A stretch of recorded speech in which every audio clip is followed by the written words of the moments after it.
Morning, Sean.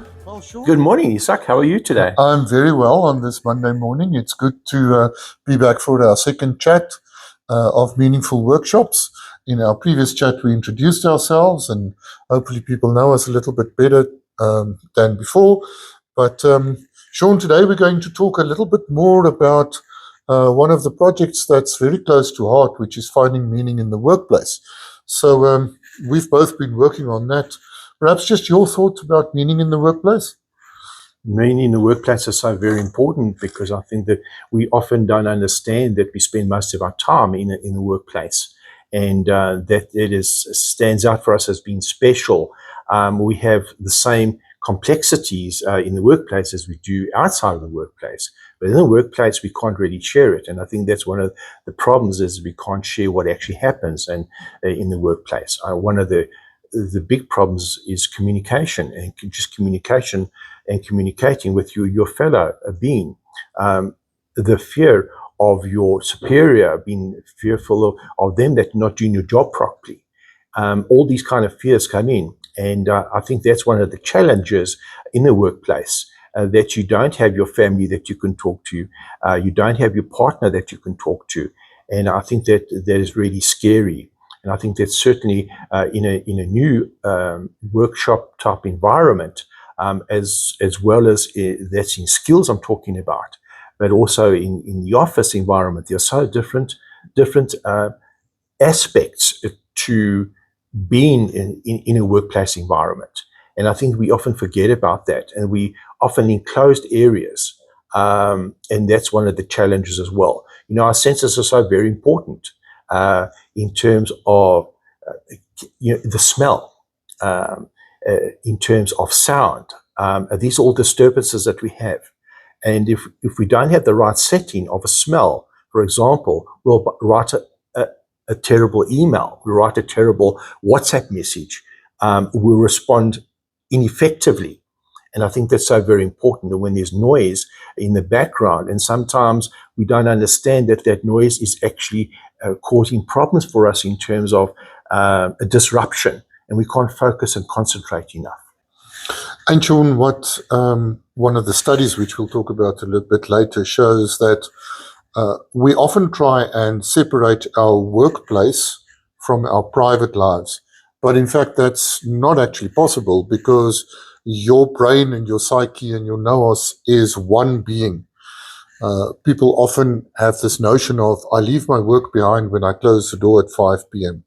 It does not happen, because you are one human and it has one influence on the whole of you. So you will carry your workplace home. It will influence all parts of your life. And the second thing about the workplace is that you often feel that you cannot discuss what happened at work with your loved ones because you don't want to burden them, or you may feel that they don't understand. You may work in a workplace that is alien to them, that they have no understanding of. We find that often with technical skills, where people feel that I can't relate, or my loved ones can't relate to this, and therefore I won't burden with them. And until you realize, too late, that this flows over everywhere. You're 100% correct. I think one of the challenges is often this, that when you have a loved one to talk to or engage with, you're in totally different careers. So you feel that they won't understand, they won't know, and probably they won't know. So in a situation like you're a doctor, but your loved one or your partner is in a different work environment completely, and they won't understand, and you feel, I'm going to just hold back because I won't understand. To explain it's just too difficult, and it will go over their heads. And I think that's a challenge of communication, is not to communicate exactly what's happening, what you actually do, but it's just being able to just say, I didn't have a great day today, or I did have a good day today. We hardly ever say that, do we? And it's always about, we didn't have a great day today because of this and that, and whatever the case is. But just being able to share that. We don't have to share the intimate details of, I didn't do this properly, I didn't do that properly. It's just a matter of being able to have that freedom of just talking. Yes, Sean, it leads us into the discussion of one of the projects and the research papers that we published regarding a study done in a large South African emergency unit medical practice, where 54 participants as medical practitioners, doctors working in emergency units, had open-ended questions as well as some Likert questions. And the question to us was, is there a correlation between finding meaning in your workplace and your longevity in the emergency rooms and as a doctor? And not surprisingly, we found that there is a direct correlation. So it means that should you not find meaning in your workplace, your chances of leaving your workplace, even leaving your career, is actually exponentially higher than someone who finds meaning in the workplace. And we developed something called Project Purpose out of that, and that is to help doctors to find meaning in their workplace through various initiatives. And Sean played a very big role in Project Purpose. And Sean, would you like to tell us about Project Purpose, what it was, and the results thereof? Well, first of the results were, in fact, we had a hypothesis of what they would be. And it was interesting that in the actual surveys that came back to us, there were some interesting parts that we had hypothesized about, but they weren't as important in terms of certain aspects. And I just want to also relate to that. One of the reasons we started Project Purpose was to look at and research whether doctors are stressed or burnt out. And the overall result was that 64% are burnt out. And we then have to deal with burnout.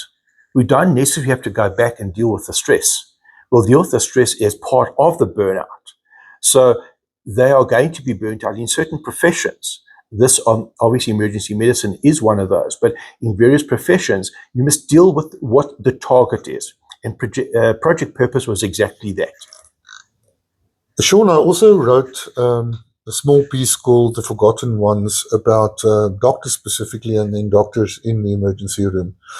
And it is about the fact that doctors seem to become disengaged from their lives after a while, because there's the doctor life and there's the personal life.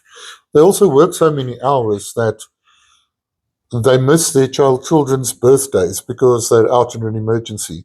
They miss family events. They're always fatigued because they work night shifts. They come home at 9 in the morning and the only thing that they can think of is going to bed and sleep until my next shift. So that they completely become disengaged from life, and that it eventually spoils over into relationships with all the problems relating to that. And there's another term called compassion fatigue, which is a specific term that happens and describes what happens to these individuals. It doesn't only happen in medicine, but medicine, it happens very often. But Sean, tell us, what is compassion fatigue and how does it manifest itself? Well, compassion is compassion for others. So simply, compassion fatigue means that you're fatigued by the compassion that you can't provide. And that's when you come to a doctor who has the symptoms of not being compassionate in the way that it would normally be with a patient. They become irritable. They, especially in an emergency medicine department, where you have a patient presenting and the patient perhaps doesn't lie still or doesn't talk or whatever, and they get highly irritated. And then a family member might chip in and say something, and it really irritates them. So in terms of what actually happens on the ground or with the patient, with a particular case, is that they lose the compassion. They have this withdrawn face. Their body actions are only one of like a robot to move. The fatigue part of it, they don't talk. They will only talk in riddles. They will only talk about what they're presenting. They won't say, but if you take this particular medication, it will assist you with this and that. They don't even do that. They just say, I'm prescribing this, the nurse will sort you out, that kind of stuff. They become abrupt with their own working partners. They say, bring me that, do that, do that. And it's such an aggressive way of doing that. Whereas we spoke earlier about saying good morning to somebody and acknowledging them. So it's not even a matter of trying to be disciplined or create that atmosphere. It's one of a breakdown of all the emotions of the human being. Those emotions break down. Yeah. And Sean, the compassion fatigue doesn't end with compassion fatigue, because it also creates a circle. It leads to breakdown in relationships, interpersonal relationships, relationships with your patients, with your colleagues, with nurses, with all the people around you. But then also that leads to the next phase of compassion fatigue, which is guilt, because people don't really want to be like that. The people became doctors or whatever profession it is, because they are inherently compassionate people. But within themselves, they then also realize, but I've lost my compassion, I've lost my zest for life. What is wrong with me? Which leads to guilt feelings. Correct. And guilt triggers many other emotions. So where do we go after the guilt? Well, I think it also relates to that initial anxiety that's actually happening. So that anxiety is really the symptom, the first foundation of what's going on. So, that actually we have what we call anti-stress. So our bodies are made up with the HPA axis of fight, flight, freeze, and that's what actually happens. What happens in compassion fatigue, you actually freeze. Those emotions, the HPA axis doesn't actually operate anymore. It's so interesting, just digressing for a moment about freezing and stress and anxiety, is that there was a chappie who went up a tower in Taiwan, which was 60 stories high. And he went up with no ropes, no whatever, in a matter of 1 hour and 20 minutes. And they questioned, they said, but did you not have any fear? He said, no, I don't. Only when I hit the ground and where I stand to talk to you am I fearful. And it's the same thing that's happening in the brain in terms of they're able, that switch off of stress. They don't have it anymore. It's like the neurons don't fire anymore. And that's honestly what happens. So they're literally operating not on adrenaline. It's the opposite to adrenaline. They're not operating, there's no dopamine, because the dopamine levels have decreased because of all of this. So the brain cannot operate at its optimum. It's almost as if some of the neurons have actually died, which they don't, but some, it appears to be that status of what's happening in the brain. So in terms of that compassion fatigue, anger represents itself, because that's the part that becomes so alive in terms of anger, aggression, because they're frustrated with themselves of the guilt that you talk about. That guilt is so terrible. And jealousy comes into it as well, interestingly enough. They're jealous of others doing a perfect job and that they're not perfect. Because a doctor strives, his compassion drives him to be perfect in every single way that he can. He's frustrated that he can't perform the way he used to perform. So his underperformance, it becomes a problem because you can't perform. And it's almost as if we're working with a real burnt out match end of a match.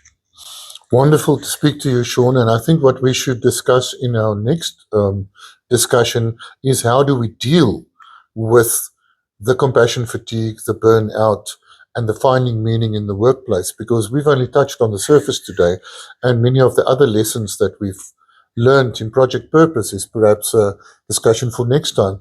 Thank you very much for your time. It's been a pleasure as always. Thank you. I do want to say something in closing to you. These things that happen in our lives, we overcomplicate things, Isak. And I think that's so very important that we don't have to overcomplicate things with theory. We can need to talk about the practice.